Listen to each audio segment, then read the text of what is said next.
Hello everyone, welcome back. I'm here today with Anne Hayes, Nope. Lucy Ann Hayes Logan from Tusal Pajares, who's chatting to us. If you've been watching the previous episodes, we've been over some visa types and residency types and things like that. But today we're going to look in a bit more detail about something called the non-lucrative visa. You'll often see this written as NLV.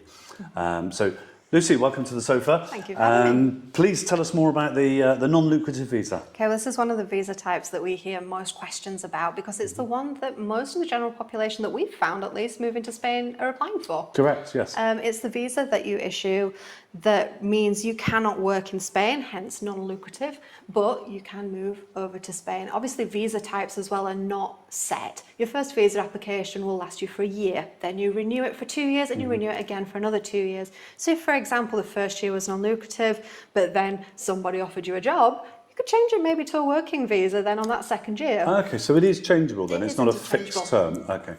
And I know that non-lucrative visa is often termed the retirement visa, Yes. because of course a lot of people retire to Spain, but it's not, you don't have to be retired, No. just have to be able to provide funds to support yourself while not working here. And Is that prove correct? to the consulate that you are not currently engaging in work and will not be engaging with Right, work. okay. We've heard of a few people have slight issues with this where they've presented and the consulate said, oh, you're too young to stop working, which may be, but it obviously wasn't for their case. They've had to prove that they've terminated employment or that they will be terminating employment just because quite a few people used to issue non-lucrative visas and then continue working abroad whilst Right. residing in Spain, which is a very grey area for this visa. It's nothing new. It's nothing that Spain hasn't seen happen before. Yep. Obviously, this isn't really the visa type for that.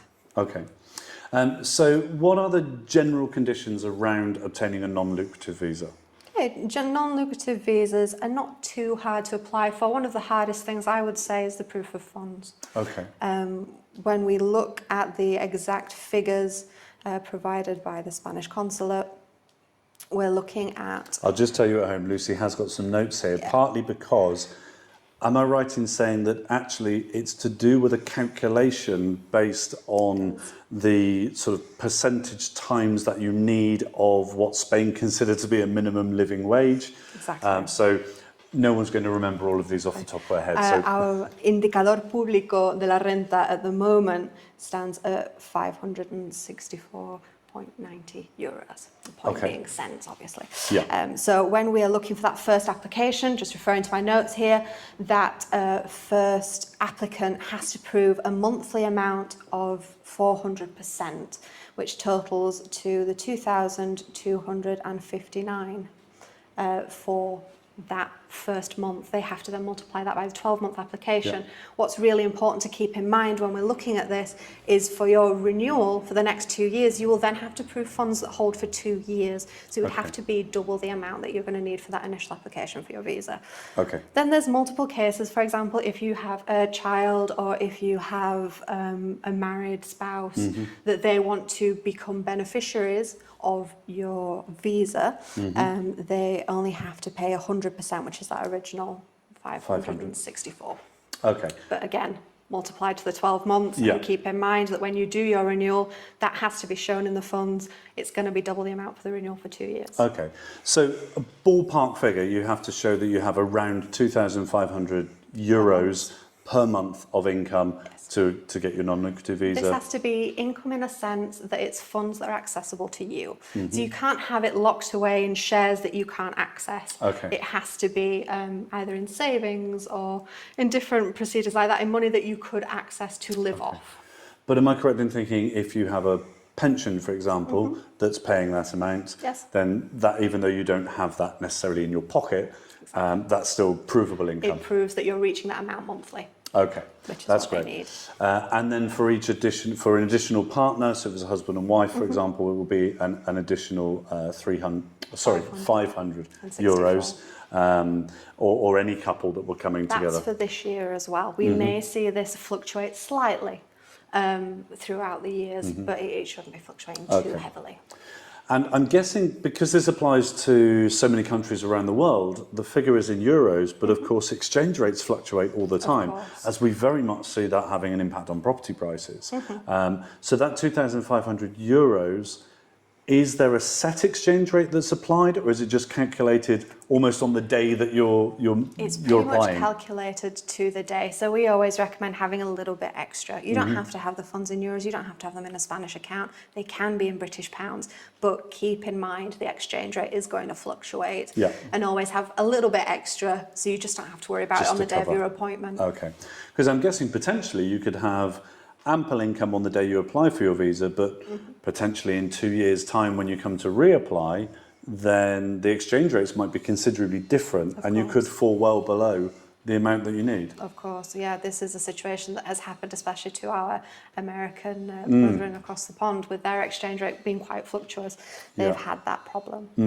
Okay, that's good. Something to keep in mind. Definitely. So that's something to remember. And in addition, are there any other criteria that apply or that we should know about? A lot of things that you have to apply for, criminal backgrounds, medical certificates, certain forms need to be filled in. It's not something that you have to have a professional help you with, but it is something that we recommend, obviously, to ask a professional for help, even if it's just, can you review this form and make sure it's been filled in correctly? Because the forms have to be handed in Spanish. So if you don't speak Spanish, that can be rather daunting kind of situation to deal with. We also have the proof of funds, but the medical certificate and the criminal record have to be translated and sworn as well. So you have to find them to be apostilled and have them legally translated in Spain. Unfortunately, your standard translator cannot do this. It has to be somebody who's legally recognised and is on the Spanish board of legal translators. Okay, it's interesting you mentioned something there about things being apostilled. I've been asked this several times, and I'm sure you have as well, but for our viewers at home, please explain, what does apostilled mean? Apostle essentially means stamped. Okay. It means stamped by normally a solicitor, or sometimes some companies just specialise in apostilling documents. It just means it's stamped and recognised as a legal document within the country that you're acting. Great, okay, because that is a question I get asked all the time. And Spain loves a stamp. Oh, we love a stamp and a signature. Anything else we need to know about non-lucrative visas? Nothing too much in detail. It's pretty much the basics outline of it. There's some fantastic guides out there. People have been applying on their own and they've not been having any issue. People have been applying with professionals. One thing it is worth recommending and worth thinking of is when it comes to booking your appointment, unfortunately, a third party cannot book your appointment for you. You have to issue your own appointment in your own name to the email address provided. But most professionals can even draft you the email. They'll provide you with the email addresses, etc., just so you know what you're having to send off. Also, there's loads of checklists out there, but it is always worth, again, checking to make sure that you've got all the pieces of paper, because as soon as you apply, you'll be charged the application fee regardless if you have all the documents or not. You will be given maybe sometimes a small window if it's a small piece of paper that needs amending, but quite often it just means they reject your visa application, which then means reapplying, reappointments, and a lot of cases reapplying for documents. For example, your background check and medical documents are only valid for 3 months. So they can go out of date quite quickly. They can go out of date quite quickly, and then you have to translate them, apostle them all over again, which can incur expenses over time. Okay.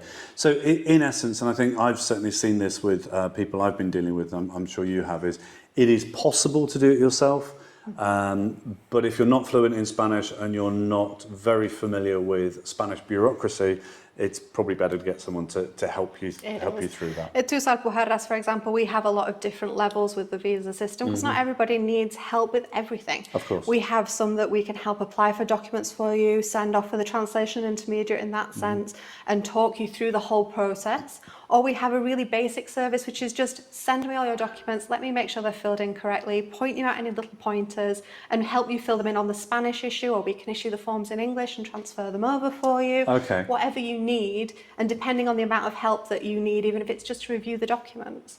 If that gives you peace of mind, that is also a service that we provide. Great, okay, so you've got different levels of service to suit different people.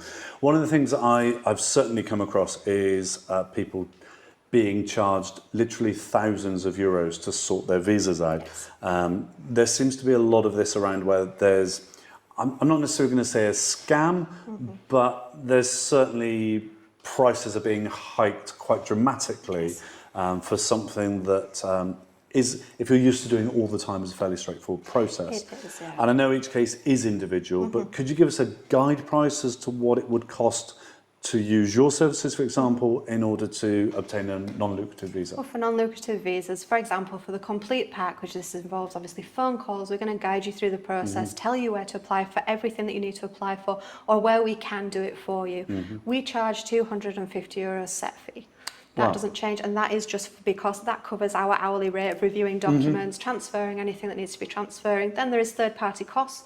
Obviously, the visa application with the consulate, that's a different Yes, thing. yeah. And then the sworn translator as well. She charges a set amount per document, Sure. but we can liaise between for her to make sure your documents are seen to you. You don't have to worry about making sure to answer your emails. Has it Yeah. gone through? Has it not gone through? And then we offer our hourly rate for just reviewing documentation. If you just want to send us, oh, we have all of this. Does this look right? We can review it. We can check it for you and go, that looks fantastic. That's So great. a quick review before you submit it yourself, Exactly. just to Again, make sure it's correct. unfortunately, we can't guarantee that your visa is course. going to be approved, Of course. but we can tell you if the paperwork is right or if anything's missing. Okay, that's great. So for anyone at home who's been quoted anything of these crazy prices I hear, actually for €250 you can get everything checked, handheld all the way. The third party costs are the same no matter who you go to, or should be the same no matter who you go to, but presumably they're itemised individually. So, Of course, yeah, yes. okay. Any third-party costs as well, we will always tell you before. We will get a quote from the third party, provide that to you, and when you approve it, that is when we will send things. We will never send anything or initiate any proceedings without approval of the Great. client. Well, I hope the criminal record check will be very short for most people that are. Hopefully. So that's great. Thank you so much for clarifying some of those details, and I hope that's been useful for you at home. If you do have any comments or any questions, don't hesitate to pop them in the comments below. Do subscribe and don't forget to click that notification bell to see the rest of our videos as soon as they come out for you.